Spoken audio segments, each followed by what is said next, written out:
A paz do Senhor a todos. Estamos começando mais um ensino bíblico online. Hoje é a aula 52. Estaremos abordando o tema escatologia sobre a segunda vinda de Cristo.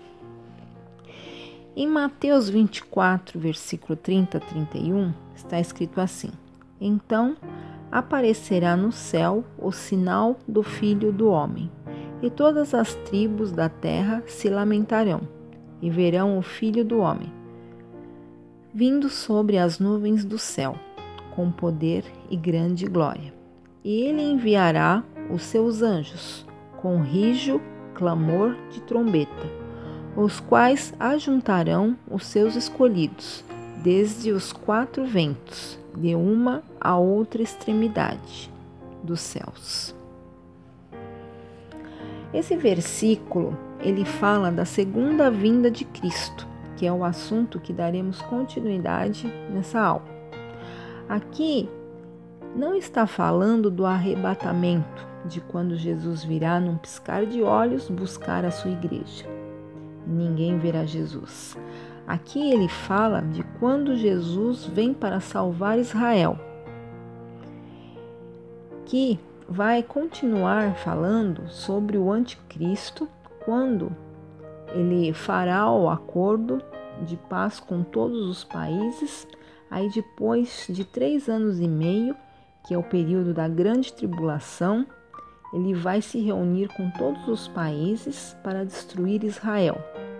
E aonde o Senhor Jesus volta para salvar o seu povo, senão seriam aniquilados. E disso é assim que ele está falando, que todos verão e se lamentarão. Deus aqui vai reunir todos os salvos de uma extremidade à outra da terra, onde estarão aqui na terra, ou seja, os que estiverem vivos, os seus escolhidos. Um filme que dá para ter uma boa noção de como será, você encontra no YouTube, está Megido.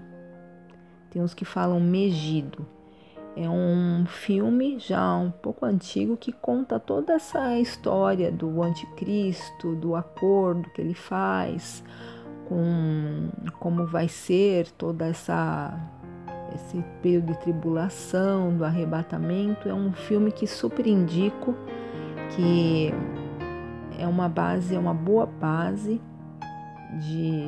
para vocês verem e terem uma ideia de como será todo esse acontecimento. Então, a segunda vinda de Cristo é o acontecimento mais esperado pelos cristãos de todos os tempos. Os primeiros cristãos aguardavam com certeza a volta de Jesus para aquele mesmo século. Em 1 Tessalonicenses, capítulo 4, versículo 16 e 17, está escrito assim: Porque o mesmo Senhor descerá do céu com alarido, e com voz de arcanjo, e com a trombeta de Deus, e os que morreram em Cristo ressuscitarão primeiro. Depois, nós, os que ficarmos vivos, seremos arrebatados juntamente com eles nas nuvens, a encontrar o Senhor nos ares, e assim estaremos sempre com o Senhor. Então, todos os acontecimentos, os outros acontecimentos escatológicos, eles dependem dela para ocorrerem. A volta de Jesus se dará em 2 fases. Primeiramente, em oculto para o mundo, quando somente os salvos serão arrebatados do planeta, e depois de modo visível para toda a humanidade, quando os arrebatados voltarão com ele e todo o olho verá. Então, o primeiro acontecimento é a ressurreição dos salvos, daqueles que morreram em Cristo.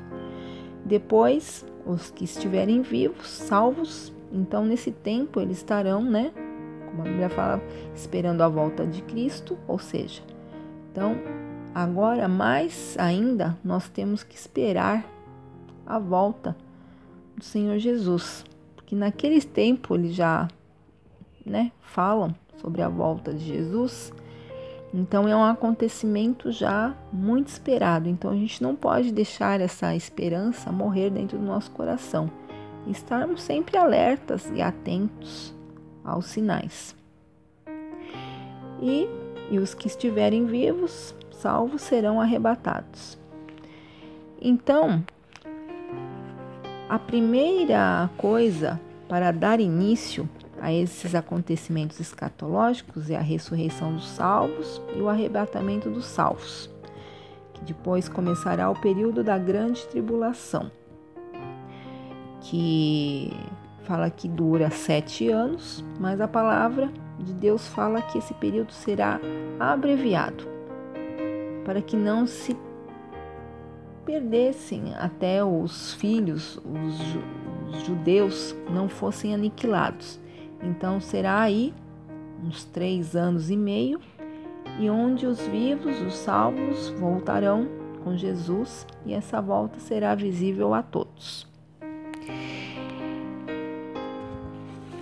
Em Atos, em Mateus, aqui a segunda vinda de Cristo é muito enfatizada na Bíblia, segundo alguns, mais do que a primeira vinda de Jesus, Jesus mesmo falou várias vezes, como nós vimos no versículo chave do início da aula, em Mateus 24:30, né? E os anjos a anunciarão. Em Atos, capítulo 1:10, fala assim, vamos dar uma olhadinha lá.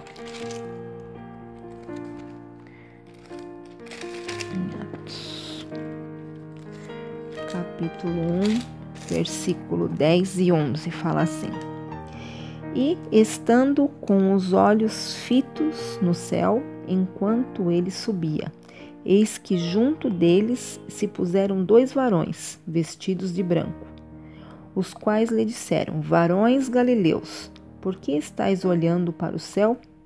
Esse Jesus que dentre vós foi recebido em cima no céu, há de vir, assim como para o céu o vistes ir. Aqui os anjos anunciaram. E os apóstolos também ensinaram sobre ela. Nós temos isso em 1 Coríntios 15, versículo 51 e 52, que diz assim: Eis aqui vos digo um mistério. Na verdade, nem todos dormiremos, mas todos seremos transformados, num momento, num abrir e fechar de olhos, ante a última trombeta, porque a trombeta soará, e os mortos ressuscitarão incorruptíveis, e nós seremos transformados. Outros textos que também enfatizam isso é em 1 Tessalonicenses, capítulo 1:10, capítulo 4, 16, 17, em Tiago 5, 7, em 2 Pedro 3, versículo 9 e 10. Ela é a última profecia repetida no Novo Testamento, porque em Apocalipse 22:20 está escrito assim: Aquele que testifica estas coisas diz: certamente cedo venho. Amém. Ora vem, Senhor Jesus. É uma promessa que está em Apocalipse. Então, a segunda vinda de Cristo é o evento mais profetizado, mais certo, mais definitivo do Novo Testamento. Então, aqui nesses versículos, depois é interessante vocês estarem em casa, assim, dando uma olhada nesses versículos que eu citei nesses capítulos, que todos enfatizam a segunda vinda de Cristo.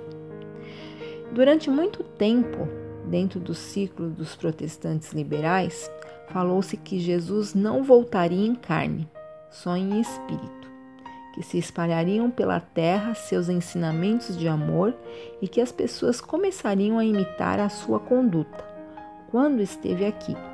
Infelizmente, esse pensamento acabou se espalhando até mesmo entre os conservadores, mas tal vertente não tem base bíblica. Ao contrário, as Escrituras deixam claro que o nosso Senhor Jesus voltará de forma corpórea, visível e audível. Então, nós já ouvimos várias histórias até daquele fundador dos Mormons. Ele já deu várias datas da volta de Cristo e nenhuma bateu, e no fim ele até chegou a enfatizar que ele morreria quando ele tivesse com 82 anos, Jesus voltaria. E, no entanto, ele com 38 anos, se não me engano, ele faleceu. Então, é uma coisa que ele enfatizou, uma coisa que não teve base bíblica nenhuma. Como outros também, fundadores de seitas, enfatizaram várias vezes a volta de Cristo Jesus, e sem base bíblica e nada aconteceu. Então a Bíblia deixa-nos bem claro que ninguém sabe. Na Bíblia não cita em lugar nenhum essa data, a hora, o local, onde, como e quando. Então vai ser assim, um relâmpago, um piscar de olhos, e a gente não tem base assim de quando será, como será, nem dia, nem hora, nem data nenhuma, tá? Então, nós temos alguns capítulos dentro da Bíblia que enfatizam também. Então, em Atos, capítulo 1, versículo 11, 1 Tessalonicenses 4,16, Mateus 24,30, que é o nosso versículo-chave, e Apocalipse 1,7, gostaria de estar lendo para vocês, que diz assim: Eis que vem com as nuvens, e todo olho o verá, até os mesmos que o transpassaram, e todas as tribos da terra se lamentarão sobre ele. Sim, amém. Então, aqui em Apocalipse está escrito que é de uma forma repentina, inesperada e imprevisível. Em Mateus 24, 27 também, eu gostaria de estar lendo com vocês, que enfatiza também essa volta. Porque assim como o relâmpago sai do Oriente e se mostra até o Ocidente, assim será também a vinda do Filho do Homem. Em Mateus, também 24, 37 e 39, diz assim: E como foi nos dias de Noé, assim será também a vinda do Filho do Homem. Porquanto, assim como nos dias anteriores ao dilúvio, comiam, bebiam, casavam e se davam-se em casamento, até o dia em que Noé entrou na arca. E não o perceberam, até que veio o dilúvio, e os levou a todos. Assim será também a vinda do Filho do Homem. Então, muitas pessoas assim que estarão assim desligadas, então ficarão. Ninguém, como foi na época de Noé, vai ser a mesma coisa. Então, não tem data nem hora, então por isso que temos que estar atentos, vigilantes, né, com os acontecimentos. Aí também aqui enfatiza que é pessoal, né? Vai ser repentina e inesperada, como nesse versículo citado, e pessoal e física. que nós temos em Atos 1:11, temos também em Hebreus 9:28 e em Apocalipse 1:7. E também será uma vinda gloriosa e triunfante, que está em Mateus 24:30, no nosso versículo-chave, Colossenses 3:4, 1 Tessalonicenses 3:13, Tessalonicenses 1:7. E ele virá buscar a sua igreja, sua noiva, que tem que estar preparada para o receber e entrar nas bodas do Cordeiro. Então, esse próximo texto eu gostaria de ler com vocês, que é muito importante, que fala em Mateus 25:1, eu vou ler o texto todo, que fala sobre o sermão profético, que é a parábola das 10 virgens, que diz assim: então, o reino dos céus será semelhante às 10 virgens que tomando as suas lâmpadas sairão ao encontro do esposo. E 5 delas eram prudentes e 5 loucas. As loucas, tomando as suas lâmpadas, não levaram azeite consigo, mas as prudentes levaram azeite em suas vasilhas, com as suas lâmpadas. E tardando o esposo, tosquenejaram todas e adormeceram. Mas à meia-noite ouviu-se um clamor: aí vem o esposo, sai-lhe ao encontro. Então todas aquelas virgens se levantaram e prepararam as suas lâmpadas. Daí nos dou vosso azeite, porque as nossas lâmpadas se apagam. Mas as prudentes responderam, dizendo: não seja caso que nos falte a nós e a vós. Ide antes aos que vendem e comprai-o para vós. E tendo elas ido comprá-lo, chegou o esposo. E as que estavam preparadas entraram com ele para as bodas, e fecharam-se a porta. E depois chegaram também as outras virgens, dizendo: Senhor, Senhor, abre-nos a porta. E ele respondeu e disse: em verdade vos digo que não vos conheço. No 13 fala: vigiai, pois, porque não sabeis o dia nem a hora em que o Filho do Homem há de vir. Então, essa parábola das 10 virgens, 5 prudentes e 5 imprudentes, é uma parábola muito famosa, porque Jesus ele gostava muito de falar, de enfatizar, de explicar através de parábolas. Então, essa parábola, ela fala das 10 virgens. Então, virgindade, quando a gente ouve falar de virgindade, a gente pensa logo no quê? Na pureza. Então, todas eram santas, porque eram 10 virgens. Pois a palavra de Deus fala que sem santidade não veremos a Deus. E fala que 5 não entraram no reino, mas não porque elas não eram santas. Elas, só as 5 não entraram porque eram 5 prudentes e as outras 5 insensatas.